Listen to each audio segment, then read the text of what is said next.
Assalamualaikum warahmatullahi wabarakatuh. Nama saya Muhammad Yusuf Habibi, NIM S1A023062 dari kelas B angkatan 2023. Hari ini saya akan mempresentasikan terkait dengan makalah pajak reklame dengan tema hambatan dan peluang dalam meningkatkan pendapatan asli daerah melalui pajak reklame.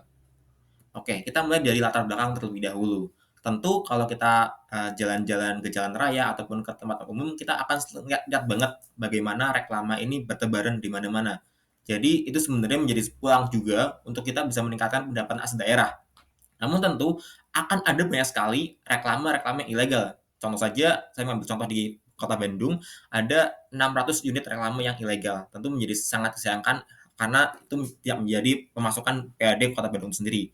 Nah, kalau kita bicara reklame, maka kita bicara juga terkait dengan ekonomi yang ada di suatu kota gitu. Apalagi kalau misalkan kemarin COVID-19 ya, ketika ekonomi agak lesu, tentu peningkatan pajak dari reklame juga akan turun. Makanya penting juga bagaimana kita bisa mengoptimalkan peningkatan pajak melalui strategi yang ada. Nah, saya mengambil teori dari studi tahun 2008 yang menekankan pentingnya perluasan basis pajak, penguatan mekanisme pemungutan, peningkatan pengawasan, dan perencanaan yang matang untuk meningkatkan kapasitas penerimaan daerah tersebut. Oke, di sini ada 3 rumusan masalah. Yang pertama, bagaimana bentuk optimalisasi pemungutan pajak reklame menurut teori studi di tahun 2008. Yang kedua, apa saja faktor-faktor yang menjadi hambatan dalam proses optimalisasi pemungutan pajak reklame di Kota Bandung, Provinsi Jawa Barat. Yang ketiga, apa yang dilakukan oleh Badan Pendapatan Daerah Kota Bandung dalam mengoptimalkan pemungutan pajak reklame sebagai sumber PAD. Oke, lanjut. Nah, kita masuk terlebih dahulu terkait dengan teori optimalisasi menurut studi. Di sini ada 5, teman-teman. Yang pertama, kita harus memperluas basis penerimaan. Yang kedua, memperkuat proses pemungutan. Dan yang ketiga, meningkatkan pengawasan. Yang keempat, menekan biaya pemungutan dan meningkatkan efisiensi. Dan yang terakhir, meningkatkan kapasitas penerimaan melalui perencanaan yang efektif. Oke, kita bahas satu persatu. Mulai dari memperluas basis penerimaan. Di sini akan ada 4 poin.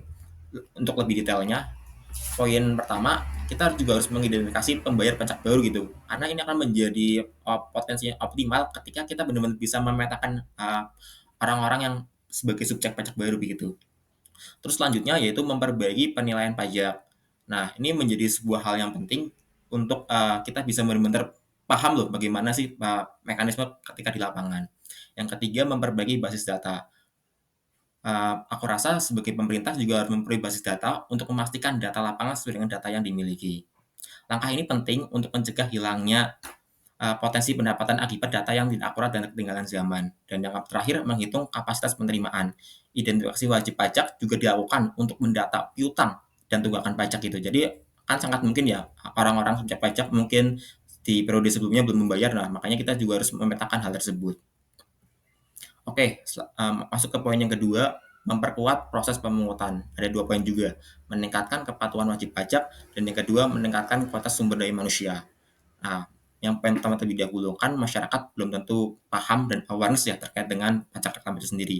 Makanya masuk ke poin yang kedua, kita juga harus meningkatkan upgrading gitu untuk para pegawai di tingkat yang mengurusi terkait dengan pajak reklame. Jadi ketika petugasnya juga sudah paham terkait dengan regulasi dan punya kapasitas yang baik, aku rasa ke depan juga akan lebih optimal. Oke, masuk ke poin ketiga, meningkatkan pengawasan. Nah, di sini ada 3 poin. Yang pertama, memperbaiki proses pengawasan. Bapenda melakukan pengawasan secara langsung dan tidak langsung dengan mengidentifikasi serta mendata semua titik reklame. Proses ini mencakup verifikasi perizinan dan pemantauan langsung di lapangan untuk memastikan kepatuhan wajib pajak. Dengan pengawasan yang lebih baik, penerimaan pajak diharapkan akan meningkat secara optimal. Selanjutnya, pemberian sanksi terhadap penunggak pajak. Menurut aku, pemberian sanksi ini harus benar-benar dilakukan untuk memberikan efek jera gitu untuk orang-orang yang menunggak pajak.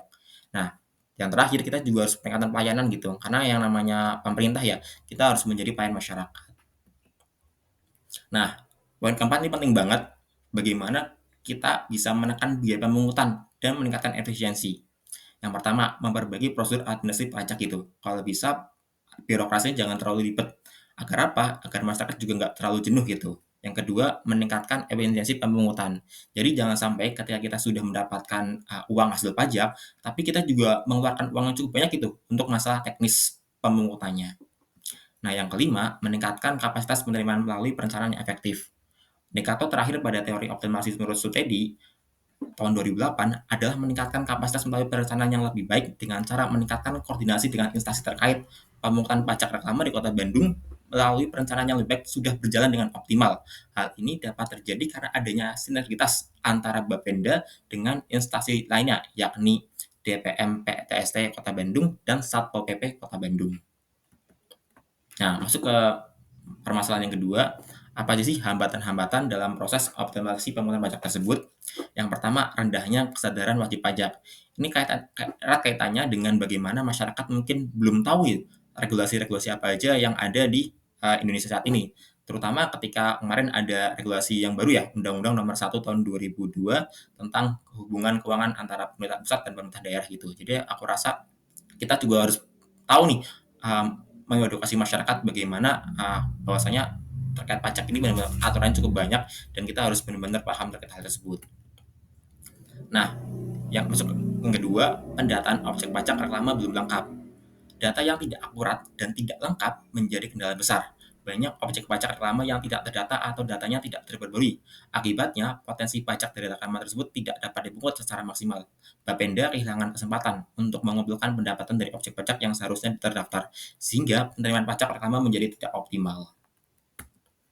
Yang ketiga, kuantitas dan kualitas sumber daya manusia yang kurang memadai. Nah, seperti yang saya bilang tadi, kalau kita berbicara aparatur sipil negara ya, aku rasa ketika ada peraturan baru, petugas-petugasnya juga harus lebih paham lebih dahulu tuh. Jangan sampai ketika ada aturan baru, tapi petugasnya masih menggunakan mindset yang sebelumnya. Nah, masuk ke dalam rumusan masalah yang ketiga. Apa yang dilakukan oleh Bapenda apa yang dilakukan oleh Badan Pendapatan Daerah Kota Bandung dalam mengoptimalkan pemungutan pajak reklame. Nah, ini masuk dalam tindakan konkret yang dilakukan oleh pejabat terkait. Yang pertama, sangat penting yaitu sosialisasi kepada masyarakat. Aturan apapun, regulasi apapun, walaupun misalkan sudah bagus, namun masyarakat belum mengetahui dan belum benar paham, aku rasa semua akan menjadi nol gitu. Yang penting adalah masyarakat paham dan masyarakat peduli dan pemerintah harus memberikan kepercayaan kepada masyarakat itu. Jangan sampai masyarakat nggak mau bayar pajak karena nanti pejabatnya bakal korupsi, ini, itu. Itu yang membuat masyarakat menjadi trust issue gitu. Jadi aku rasa kita harus benar-benar melakukan sosialisasi, baik melalui seminar, brosur, media sosial, ataupun yang lainnya. Yang kedua nih penting banget, pemutahiran data objek pajak reklame. Data yang akurat dan terkini adalah kunci dalam pemungutan pajak yang efektif. Dengan memutahirkan data objek pajak reklame, Bapenda dapat memastikan bahwa semua objek reklame yang seharusnya dikenakan pajak sudah terdaftar. Hal ini membantu mencegah kebocoran pendapatan akibat objek pajak yang tidak terdata atau data tidak valid. Proses pemutahiran bisa melibatkan pendataan ulang di lapangan, menggunakan teknologi seperti citra satelit atau drone, verifikasi data dari sumber lain. Nah, yang terakhir, meningkatkan kualitas sumber daya manusia. Keberhasilan suatu organisasi sangat bergantung pada kualitas pegawainya. Bapenda Kota Bandung menyadari bahwa untuk mengatasi kendala dibutuhkan SDM yang kompeten dan profesional. Peningkatan kualitas SDM bisa dilakukan melalui pelatihan, workshop, ataupun pendidikan lanjutan untuk meningkatkan pengetahuan, keterampilan, dan etos kerja para pegawai. Nah, menurut aku juga penting banget ketika rekrutmen pegawai pemerintahan ya harus menggunakan sistem meritokrasi gitu. Jadi orang-orang yang masuk adalah orang-orang yang kompeten. Nah, kesimpulannya adalah implementasi pemungutan pajak reklame oleh Badan Pendapatan Daerah Kota Bandung masih belum maksimal gitu. Nah, ada beberapa faktor yang menjadi penghambatnya dan sebenarnya Badan Pendapatan Daerah Kota Bandung sudah melakukan langkah konkret gitu untuk mengatasinya. Tapi tentu bagaimana namanya pemerintahnya harus perlu evaluasi mendalam untuk kedepannya lebih baik lagi. Jadi kesimpulannya terkait dengan masalah reklame ini harus kesadaran masyarakat menjadi yang utama gitu. Jadi masyarakatnya paham, peduli, baru mau membayar pajak. Jadi harus adanya kerjasama antara masyarakat dan pemerintah gitu, agar pendapatan asli daerah Kota Bandung bisa meningkat melalui pemungutan dari pajak reklame ini. Terima kasih. Silakan barangkali ingin berdiskusi, silakan bisa di kolom komentar. Terima kasih. Wassalamualaikum warahmatullahi wabarakatuh.